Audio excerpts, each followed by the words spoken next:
Saint Franklin Mayano na kung saan siya ay multimillionaire at meron din siyang multiverse na pag-uutak. Okay, game. Banata na natin to. Ang buhay ba natin paramihan lang ng pera? No. Ang buhay is pasiyahan. The point of living a life is not pahabaan, pasulitan ang buhay. Ang pagiging successful kasi, if you say successful, you're happy. Totoo. Kapag sinabi kong successful ka ba, ang pinaka shortest or easiest translation dyan is happy ka ba? If sinabi mong oo, ibig sabihin nun happy ka.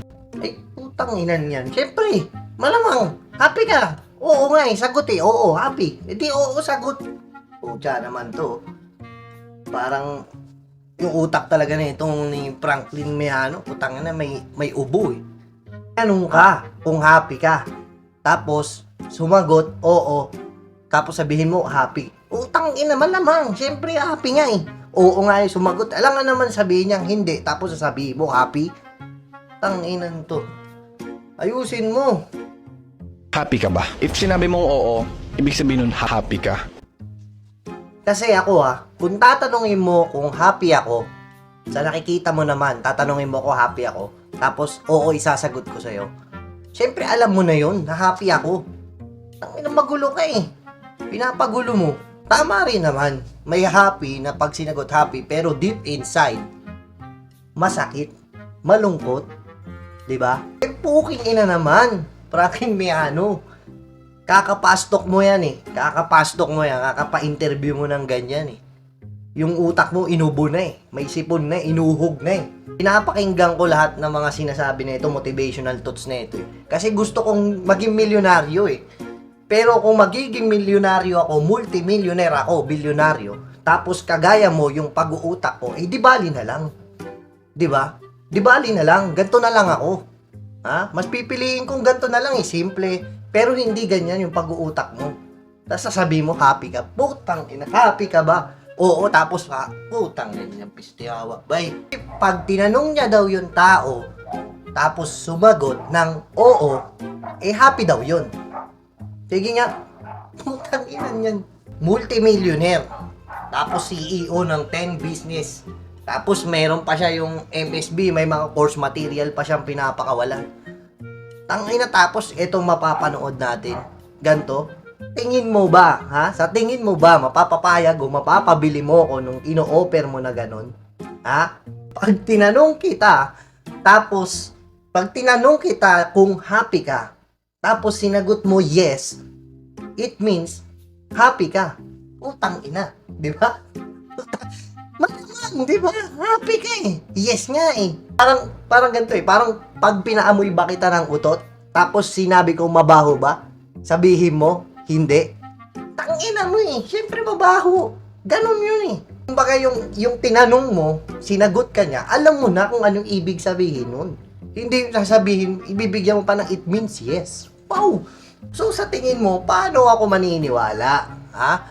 Yung motivational talks mo, yung teaching mo at yung course na ino-offer mo ay yung susi at sagot sa pagiging milyonaryo. Kaya lang naman kayo naglalabas na mga ganyan, yung mga multimillionaire o motivational talks. Kasi alam nyo kung bakit.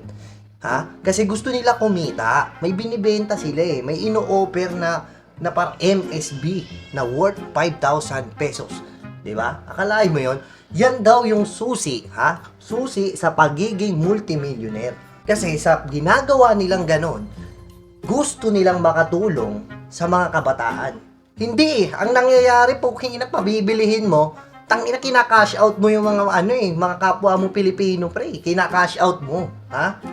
Hindi mo tinutulungan, kina-cash out mo. Gusto nyo palang tumulong, gusto nyo palang maging successful yung kabataan. Bakit hindi nyo na lang perahin yung talagang tumulong kayo? Kaya nga dapat kung tutulong ka, gusto mong makatulong, tangina dapat lahat libre.